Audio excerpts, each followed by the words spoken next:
New Zealand versus Pakistan match మాత్రం నిజంగా చాలా రసవత్తరంగా జరిగింది భయ్య.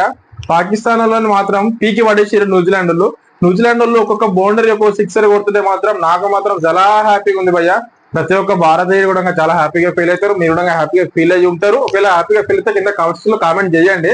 అండ్ ఇవాళ ఏమున్నది భయ్య, ఇండియా వర్సెస్ బంగ్లాదేశ్ మ్యాచ్ ఉన్నది. సెకండ్ మ్యాచ్ ఇవాళ ఎక్కడ జరగబోతుంది? దుబాయ్ లో. మరి మనల్లో పాకిస్తాన్ లో ఎందుకు ఆడట్లేరు భయ్య అని అంటే, ఇండియా వాళ్ళు వెళ్ళి పాకిస్తాన్ లో ఆడాలంటే పాకిస్తాన్ నా కొడుకులు ఎప్పుడు ఎట్లుంటారో ఎవరు తెలియదు. అండ్ ఇంతకు ముందు కూడా ఎన్నో జరిగినాయి ఇలాంటివి కాబట్టి మన గవర్నమెంట్ కూడా యాక్సెప్ట్ చేయలేదు కాబట్టి ఇండియా వాళ్ళు వెళ్ళి పాకిస్తాన్ లో ఆడట్లేరు. అదే రీజన్ తప్ప ఇంకోటి ఏం లేదు. అండ్ నిన్న జరిగిన న్యూజిలాండ్ వర్సెస్ పాకిస్తాన్ మ్యాచ్ గురించి కొంచెం టచ్అప్ చేసి దాని తర్వాత ఇండియా వర్సెస్ బంగ్లాదేశ్ ప్రివ్యూ అయితే మనం ఈ వీడియోలో మాట్లాడుకుందాం భయ్య. చలో వెళ్ళిపోదాం.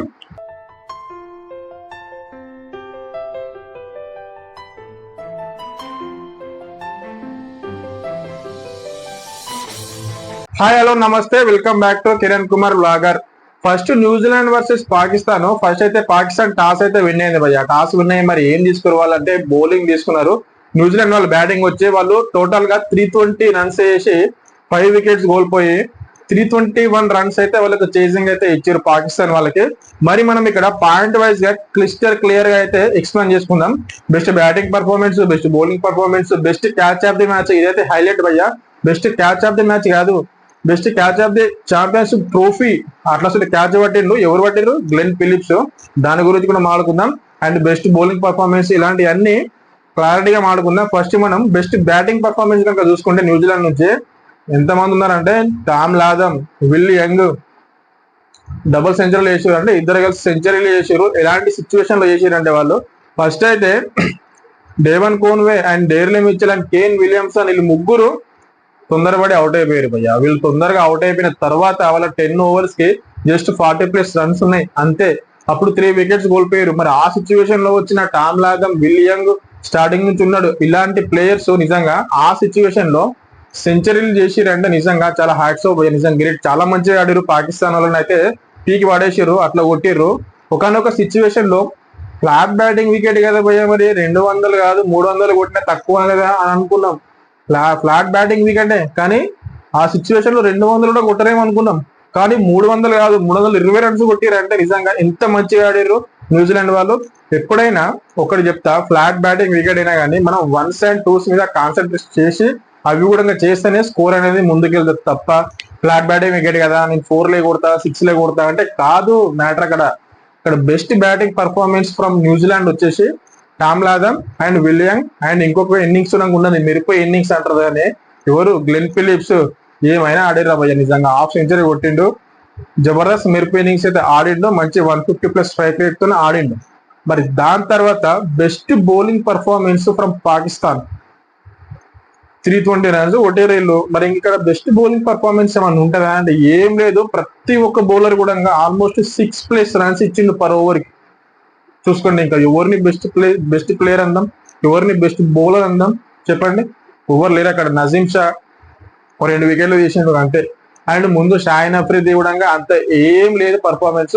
వాళ్ళ నుంచి అయితే బెస్ట్ బౌలింగ్ పర్ఫార్మెన్స్ అయితే ఏం లేదు డొల్లా. అంటే అసలు పాకిస్తాన్ వాళ్ళు మంచిగా ఆడుతారంటే మనం అయితే అసలు యాక్సెప్ట్ చెయ్యం. ఒకవేళ మంచి క్రికెట్ ఆడితే మనం సపోర్ట్ చేస్తాం తప్ప ఆ నా కొడుకులు ఎట్లా ఆడతారో అందరూ తెలిసిన విషయమే. And next best catch of the match. అయితే నిజంగా గ్లెన్ ఫిలిప్స్ భయ్య. పాకిస్తాన్ వాళ్ళు సెకండ్ ఇన్నింగ్స్ బ్యాటింగ్ వచ్చినప్పుడు రిజ్వాన్ క్యాచ్ అయితే నిజంగా గ్లెన్ ఫిలిప్స్ అయితే ఇట్లా ఎగిరి సింగిల్ హ్యాండెడ్ గా లెఫ్ట్ హ్యాండ్ తో పట్టిండు చూడు. మనిషివా మురుగా బ్రో, నాకు అర్థం కాదు. నువ్వు ఏమైనా క్యాచ్ పట్టినావా నిజంగా? అది best catch of the match అన్నారు ఎవరైనా. Best catch of the tournament ICC championship ట్రోఫీలోనే బెస్ట్ క్యాచ్ అది నిజంగా నాకు తెలిసి మాత్రం. అట్లా క్యాచ్ పట్టిండు గ్లెన్ ఫిలిప్స్ అయితే. మరి సెకండ్ ఇన్నింగ్స్ లో పాకిస్తాన్ నుంచి బెస్ట్ బ్యాటింగ్ పర్ఫార్మెన్స్ ఎవరిది ఉంది అని అంటే ముగ్గురు ఉన్నారు. దాంట్లో కూడా ఆ ముగ్గురు ప్లేస్ లో first Babar Azam place name అయితే అస్సలు చెప్పారు. ఎందుకు చెప్పా అంటే 90 balls ఆడి 60+ రన్స్ చేసింది భయ్య. అక్కడ ఉన్న పాకిస్తాన్ ఫ్యాన్స్ అంటున్నారు, అక్కడ వాళ్ళు క్రౌడ్ లా అంట బాబర్ ఆజం అంటే టిక్ టిక్ అని కొడుతుండంట. అట్లా అసలు కామెంట్స్ కూడా చేసేది ఫ్యాన్స్. మరి అట్లా ఆడిండు.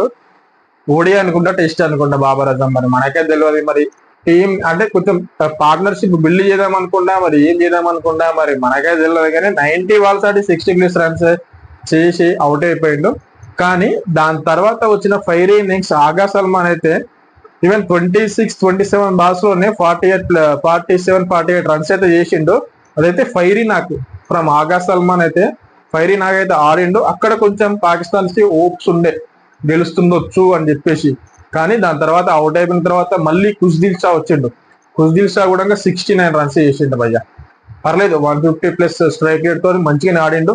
అప్పుడు కూడా గెలుస్తారేమో అనే హోప్ ఉండే. కానీ వెంటనే మన న్యూజిలాండ్ బౌలర్స్ ఊకుంటారా, నువ్వు గెలుస్తావా, అస్సలు గెలిచేదేలే ఇక్కడ న్యూజిలాండ్ బౌలర్స్ అని చెప్పి మిచెల్ శాంట్నర్ ఏమైనా బౌలింగ్ చేసిండు, 2 వికెట్లు చేసిండు, జబర్దస్త్ బౌలింగ్ చేసిండు. అండ్ నాకు ఎస్పెషల్లీ నాకు నచ్చిన బౌలర్ న్యూజిలాండ్ నుంచి ఎవరంటే మ్యాట్ హెన్రీ భయ్య.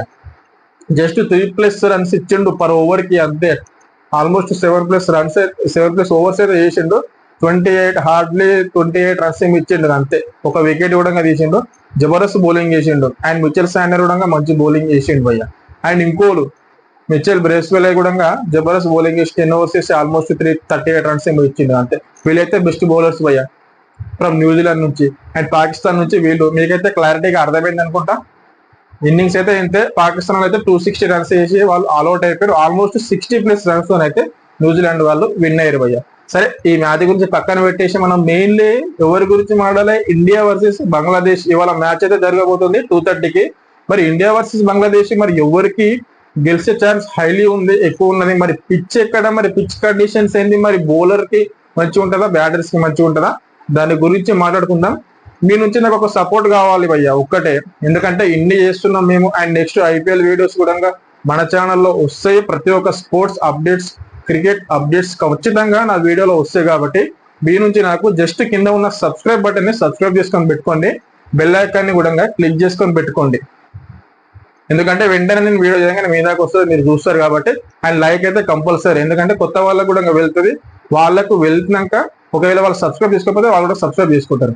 సరే, టాపిక్ లోకి వెళ్ళిపోతే ఇండియా వర్సెస్ బంగ్లాదేశ్ దుబాయ్ లో అయితే మ్యాచ్.